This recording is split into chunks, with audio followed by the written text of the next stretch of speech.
सावधान। सत्संग का तात्पर्य है नित्य नवीन उत्साह प्रकट हो परमार्थ में चलने का।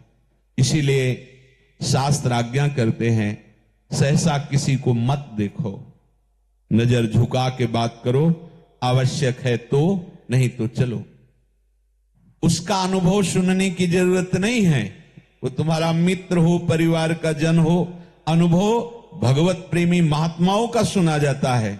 वचन शास्त्र सम्मत माने जाते हैं। जो बातुल भूत विवश मतवारे, ते नहीं बोले ही बचन विचारे, तिनकर कहा सुनी नहीं काना। परमार्थ के पथिक को अपने ये इंद्रियों को ऐसे खुला नहीं छोड़ देना चाहिए, वो जो बोल रहा है हम सुन लें, नहीं। केवल भगवद वार्ता, महापुरुषों के चरित्र, बस किसी के विषय की निंदा स्तुति सुनने में यदि तुम्हारी श्रवणेंद्री लगेगी तो तुम्हारे अंदर सामर्थ्य नहीं आएगी कि आप नेत्रेंद्री को रोक लें। विषय भोगों की बातें सुनोगे तो नेत्रेंद्री विषय चिंतन के साथ कहीं न कहीं वो भोग भावना करने लगेगी। सावधान। ये जो आप सुन रहे हैं तभी धारण कर पाएंगे जब विचार पूर्वक इसे सत्य भावना से स्वीकार करेंगे कि हां मेरे में गलती हो रही, मेरे को सुधार करना है। साधक को जब उसकी गलती का पता चलता है तो आनंदित होता है, अब इसे छोड़ने का उत्साह उसको प्राप्त हो रहा है।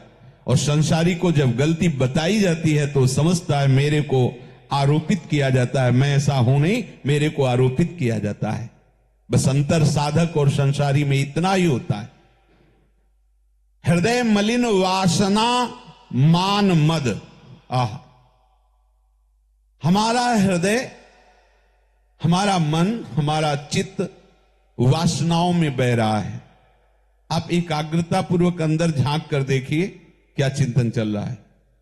कहीं ना कहीं किसी वस्तु, व्यक्ति, स्थान का रागात्मक चिंतन या द्वेषात्मक चिंतन, ये दो में ही भटकते। ये मिल जाए, ये भोग लूं, ये ऐसा, वो ऐसा, वो बस इसी को समेट करके चित्त वृत्ति का निरोध करके भगवत चरणारविंद में लगाना, यही साधना है, यही उपासना। बार बार उन विषयों से, उन व्यक्तियों से, उस स्थान से मन को हटाकर प्रभु के चरणों में लगाना।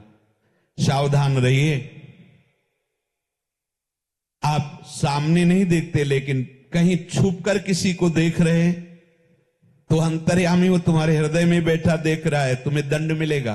क्या भयंकर आपके अंदर वेग आएंगे विकारों के, जिसे आप सह नहीं पाएंगे। इसलिए सावधान। एकांत में भी ऐसी कोई चेष्टा मत देखिए जो आपके हृदय में वासना को बढ़ावा दे रही है।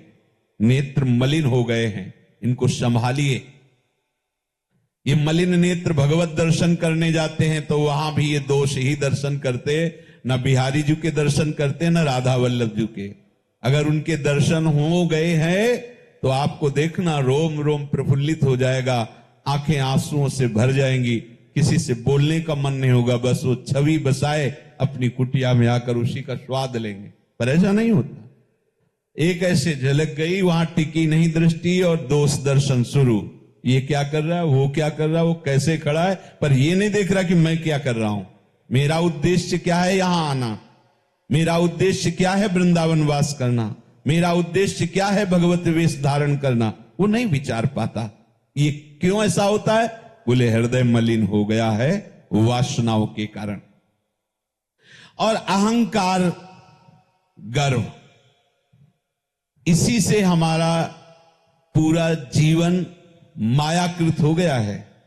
मैंने ये भोगा, मैं ये भोगूंगा, मैंने ये किया, मैं ऐसा करूंगा, मैं शुद्ध ब्रह्म स्वरूप मैं का आरोप अंतःकरण देह भाव से होने के कारण ये चल रहा है। देख लीजिए आप, ये जब हृदय में मैंने ये भोग लिया, मैं ये भोगूंगा, मैंने ये कर लिया, मैं ये करूंगा, ऐसा ऐसा, ये अहंकार। वृंदावन के रसिकों का रहस्य और वृंदावन का रहस्य वही जान सकता है। वृंदावन इह विधि वसे तज के सब अभिमान, तृणते नीचो आपको जाने सोई जान। जो तृण से भी अपने को नीच समझता है और वृंदावन की रज का सेवन करते हुए खूब नाम जप करता है, तो वृंदावन कृपालु है, रसिकों का संग दे देता है। रसिकों के संग से हमारे हृदय में प्रियालाल के प्रेम रंग का मार्ग प्रकाशित होता है, सब बात बन जाती है। और अहंकार ऐसे अपराध कराता है कि मिला हुआ संग भी विमुखता में बदल जाता है, और फिर जो दुर्गति होती है वो केवल वही अनुभव कर सकता है, वर्णन करने योग्य नहीं। जैसे रसिकों के संग से सदगति का वर्णन नहीं किया जा सकता कि कैसी महामहिम में उसकी गति होती है, ऐसे भगवत भक्त विरोधियों की गति का वर्णन नहीं किया जा सकता। पर निंदा सुनि श्रवण मलिन भे, बचन दोष पर गाये, सब प्रकार मल भार लाग निज, नाथ चरण बिसराए। हमारी जो श्रवणेंद्रिय है वो मलिन हो गई है, भगवत चर्चा सुनने में तो रुचि नहीं है, पर दूसरे की दोष भरी बातें तुमने सुना, लोग ऐसा कहते हैं, लोग वो ऐसे हैं, वो ऐसे हैं, ऐसा बड़ा अच्छा लगता है दूसरे की अवहेलनात्मक वाणी, निंदात्मक वाणी, दोष भरी वाणी सुनने में। क्यों? क्योंकि मलिन हो गई है श्रवणेंद्री।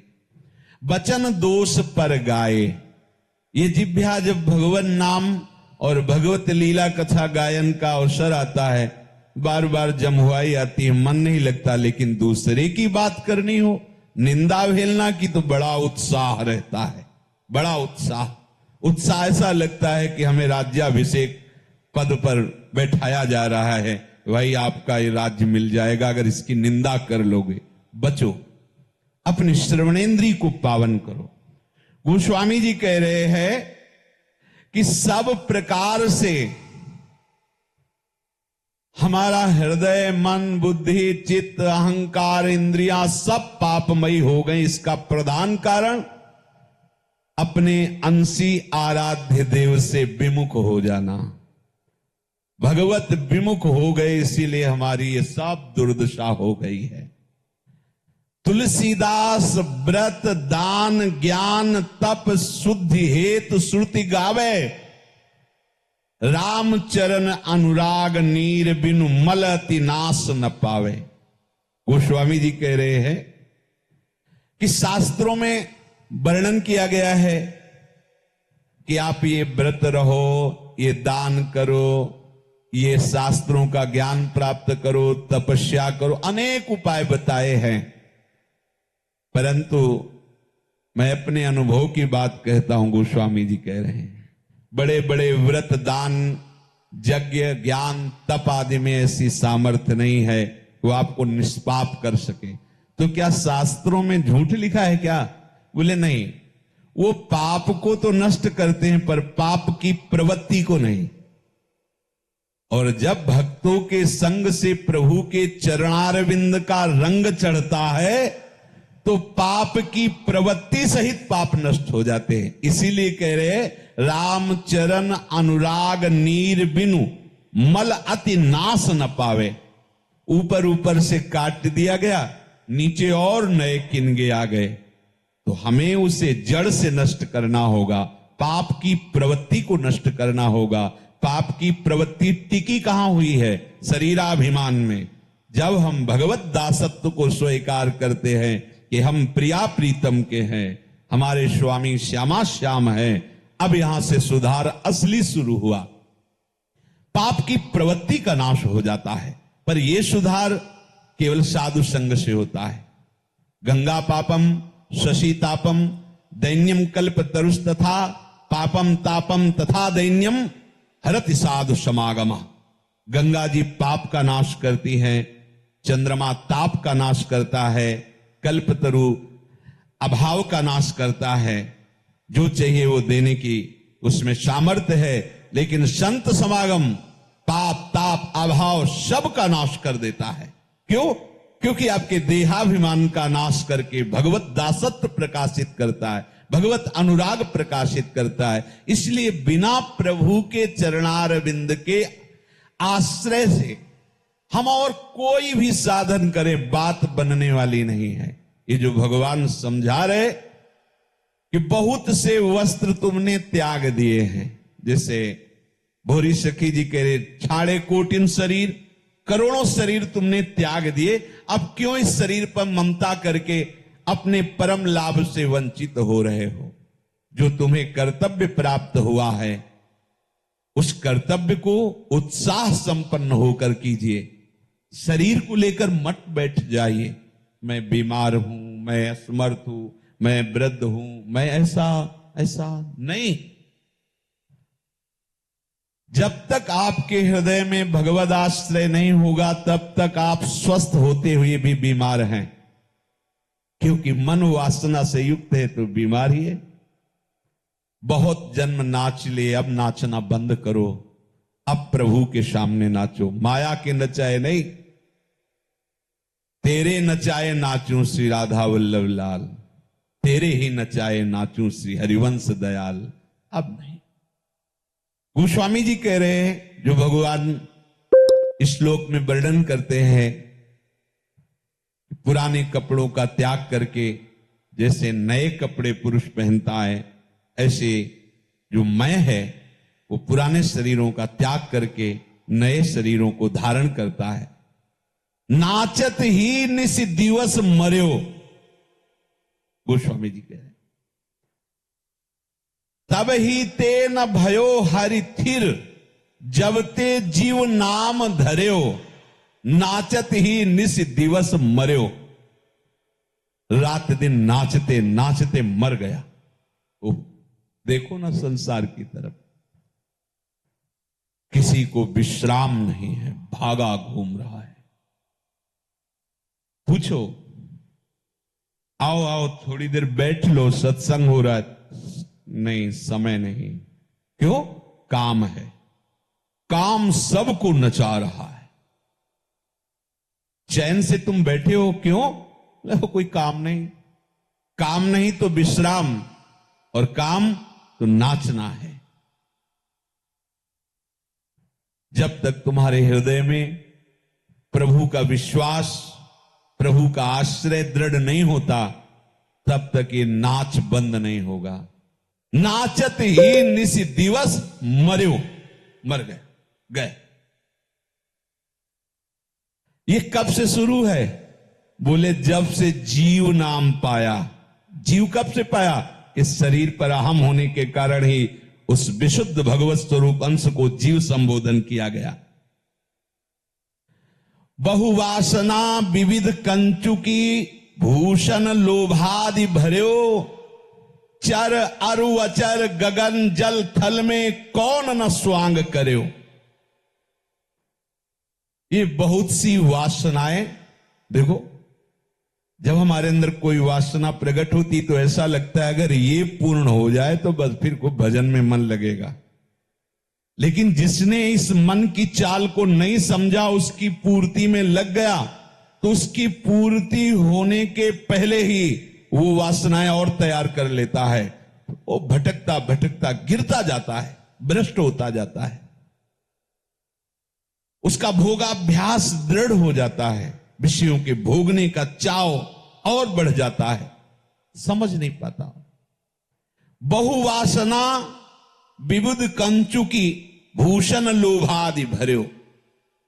ये लोभादि भूषण धारण करके वासना की कंचुकी पहनकर रात दिन नाच रहा है माया में। कह रहे कहां नाचा? चर अरु अचर गगन जन थल में कौन न स्वांग कर्यो।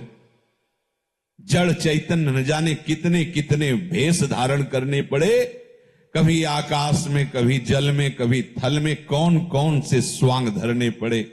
कभी मछली कछुआ बने, कभी सुअर कुत्ता बने, कभी बंबूल और खजूर, नाना प्रकार के वृक्ष रूप बने। हम ही है भ्रमित होते हुए हमारी दुर्दशा होती चल। ये वासना। महाराज नहुष बहुत बड़े धर्मात्मा पुरुष थे। धर्मात्मा और भगवत आराधना में अंतर है, इसीलिए भगवान ने कहा सर्वधर्मान परित्यज्य माम एकम शरणम व्रज। बहुत सी यज्ञ की। बड़ा प्रसंग है, देवराज इंद्र को ऐसी समस्या हो गई थी कि इंद्रासन छोड़ के भागना पड़ा था। तो इंद्रासन खाली होने के कारण ब्रह्म ऋषियों ने महाराज नहुष से कहा आप देवराज इंद्र पद को स्वीकार करें, क्योंकि वो ऐसे पुण्यात्मा थे, इतना उनके पास पुण्य संचित हो गया था। देवराज इंद्र पर पद पर बैठालने के लिए जो उनसे प्रार्थना की तो उन्होंने कहा कहां मनुष्य शरीर में देवताओं की दृष्टि पड़ते ही हम नष्ट हो जाएंगे, हमारी इतनी बड़ी सामर्थ्य नहीं कि उनको हम आज्ञा कर सके। वायु देव, पवन देव, ये बड़े बड़े देव, तो उनका ये हम आशीर्वाद देते हैं कि जिस पर तुम्हारी दृष्टि पड़ेगी उसका आधा बल तुम्हारे ऊपर आ जाएगा। वैसे ही तुम पुण्यात्मा हो तभी देवराज पद के अधिकारी हो, पर यदि तुम्हें ऐसा लगता है तो जिस देवता पर, जिस ऋषि पर तुम्हारी दृष्टि पड़ेगी हम आशीर्वाद देते हैं उसका आधा बल, तपोबल, पुण्य बल आप में संचित हो जाएगा। राजी हो गए। देवराज इंद्र पद पर बैठे, देवराज इंद्र का भवन मिला। अब वृत्ति बिगड़ गई कि जब पद मिला, भवन मिला, तो इंद्राणी भी मिलनी चाहिए। सूचना पहुंचाई वहां तो गुरुदेव बृहस्पति जी की शरण में गई, कहा भगवान वैसे ही हम समस्या से पीड़ित हैं कि हमारे पतिदेव छुपे छुपे घूम रहे, अब आप हमारे को बचा लीजिए। बृहस्पति जी ने कहा उसके सामने जाकर उपदेश देने से बात बनेगी नहीं, क्योंकि आदि ऋषियों का आशीर्वाद है, वो आधा बल ले, चाहे ज्ञान बल, तप बल, पुण्य बल कुछ भी हो, उसको ऐसा वरदान मिला है। तो तुम्हारे बचने का एक ही उपाय है कि वो ब्रह्म ऋषियों का अपराध कर दे। कैसे? उनका तुम उसको कहो यदि आप हमसे मिलना चाहते हो तो ब्रह्म ऋषि तुम्हारी पालकी में हो और तुम पालकी में सवार होकर आओ। जिनके बल से वो इंद्रासन पर बैठा था उन्हीं को आदेश कर दिया, कामांध, वासना युक्त हृदय, चलो। अब ऋषियों ने विचार किया, ये तो आज तक ऐसा नहीं हुआ। जिन ऋषियों को देखते ही बड़े बड़े देवता अर्घ आदि देकर प्रणाम करते हैं, उन ऋषियों को ये पालकी में जोतेगा, ये तो बहुत ही अन्याय हो जाएगा। बड़े बड़े महापुरुष अगस्त्य, दुर्वासा, बड़े बड़े तप के धनी, उन्होंने विचार किया कि अगर ये दृष्टि पड़ेगी तब तो बल चला ही जाएगा उसके पास, तो क्या उस पर शासन हो सकेगा। महापुरुष की जटा में अंदर सूक्ष्म लेकर एक तपस्वी महापुरुष बैठ गए, जैसे अगस्त्य जी, दुर्वासा जी, सब बड़े सामर्थ्यशाली महात्मा हैं। अब उसके हृदय में बड़ा वासनात्मक उत्साह था। कहा सर्प, सर्प माने होता है तीव्र गति से चलो, तीव्र गति से चलो। अब तपस्या के धनी ऋषि कोई ऐसे बलिष्ठ थोड़ी तप बल होते, वैसे अस्थि मात्र होए रहे शरीरा, तो एक लात मारी और उनकी जटा में ही छुपे हुए बैठे हुए थे, तो आवाज दिखाई नहीं दिया, जटा से सूक्ष्म रूप रख के बैठे थे। लात उन पर पड़े तो उनका, अरे मूर्ख, जिनकी कृपा से तू देवराज इंद्र पद पर बैठा, उन्हीं ब्रह्म ऋषियों के साथ ऐसा व्यवहार, तुझे सर्प बहुत तीव्र, जा तू सर्प योनि को प्राप्त हो, अजगर योनि को प्राप्त हो गए। अब आप सोचो ये वासना की क्या गति है। शुभ कर्म उसे पहुंचा रहा है देवराज इंद्र के पद पर, अशुभ वासना उसे पहुंचा देती है अजगर की योनि पर, बड़ा अपराध बन जाता है।